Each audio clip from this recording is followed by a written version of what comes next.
জাতীয় খেলা কাবাডি, এটা আগে চেঞ্জ করতে হবে। সিনেপ্লেক্স হবে, সবই হবে, জাতীয় খেলা বলতে হবে, এটা একক দাবি তৈরি করতে হবে। ফিল্ম হচ্ছে সবচেয়ে বড় জায়গা যেখানে সবচেয়ে বেশি কথা ডিটেলে বলা যায়, বাস্তবতাটা বলা যায়, এবং এই ফিল্মের চোখ মানুষের জীবন কিন্তু সিনেমায়। এই যে নায়ক রুবেল ভাই যে বুলেট আটকে দিল সিনেমায়, যে ভাই ওরা কোনো এটা দাঁত দিয়ে কামড় দিল যে বুলেট, আরে এই যে মাথায় আসে দাঁত দিয়ে কামড় দিয়ে যে বুলেট আসছে, গুলি করছে, দাঁত দিয়ে আটকে দিচ্ছে, আমরা তো খুশি। সিনেমা সিনেমায় সিনেমা নিয়ে যদি আপনি মনে করেন চৌধুরী আমার ডাইরেক্টর মাঝে মাঝে ভাই সিনেমার কারণে গরুর গাছে উঠতে হবে প্রয়োজনে, অসুবিধা নেই, এন্টারটেনমেন্ট দরকার মানুষ। আমরা নির্ভেজাল এন্টারটেনমেন্ট আমরা খুঁজি, কি খুঁজি? ঝামেলা খুঁজি, মানে মানে জটিলতা খুঁজি। তো এখন আমরা কি করতে পারি? আমি সবসময় বলি, পজিটিভ কথাই বলি। দেখা যাচ্ছে ডাইরেক্টরের মাত্র 10 জন অ্যাক্টিভ, একজন আরেকজনের পিছনে লেগে গেছে। কোরিওগ্রাফার 3 জন অ্যাক্টিভ, একজন আরেকজনের পিছনে লাগে। ওই এডিটিং যারা করে একজন। বাংলাদেশে যে জাতীয় খেলা কাবাডি, এটা আগে চেঞ্জ করতে হবে। সিনেপ্লেক্স হবে, সবই হবে, জাতীয় খেলা বলতে হবে, এটা একক দাবি তৈরি করতে হবে। কেন বলি? এই যে কাবাডি কাবাডি বলে কে আগে যে তারের পিছন দিয়ে টান দেয়া, এটা আমাদের সাথে এই একটা মিলে আমাদের নেচারের সাথে মিলে বাংলাদেশে। তো সুতরাং সিরিয়াস গবেষণা করে বের করেছি।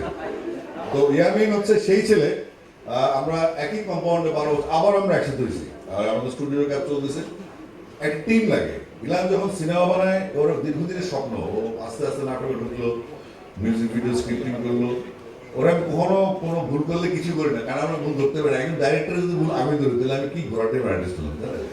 তো ডাইরেক্টরের সাথে কোনো আর্টিস্টের পাকনামি কখনো চলে না, বরং বেশি একটু এদিক সেদিক হলে কাউকে সাইড করে বলা যায়। তো এলানের উপর ভরসা আছে এখন, এবং বিয়ে ম্যাডামকে ধন্যবাদ যে উনি এলানকে ট্রাস্ট করেছেন, অনেকগুলো টাকা লগ্নি করেছেন। আমার মনে হচ্ছে এখন তো আর সিনেমা হল ওইভাবে নাই, কিন্তু এখন অনলাইন যে প্ল্যাটফর্মগুলো আছে, এই অনলাইন প্ল্যাটফর্মে যে আমাদের টাকাগুলো উঠে আসবেই।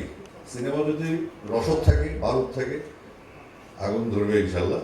হলটা নাই আমাদের, হলটা তৈরি করতে হবে। হল তৈরি করার জন্য আমরা কি করে দেখেন, ওই দিন কনসার্ট বন্ধ করে দিয়েছে, ওই হলে সিনেমা চলবে না। এটা বাংলাদেশ না, কিন্তু বাংলাদেশে হইতে দেওয়া যাবে না। বাংলাদেশের কৃষ্টি, কালচার, সংস্কৃতি 100 বছর ধরে সমান্তরালভাবে চলছে। এখানে কোনো জাতিভেদ, ধর্মভেদ কিছু নেই। হঠাৎ যারা অতি উৎসাহী হচ্ছে, তারা কারা, তারা কি চায়, তাদের পৃষ্ঠপোষক কারা, বা তাদের উপরে কারা আছে, তাদের ম্যানিফেস্টো কি, তারা কি চায়। আমরা দেখি বাংলাদেশকে প্রায়শই জঙ্গিবাদী প্রমাণ করে এটা অপচেষ্টা থাকে।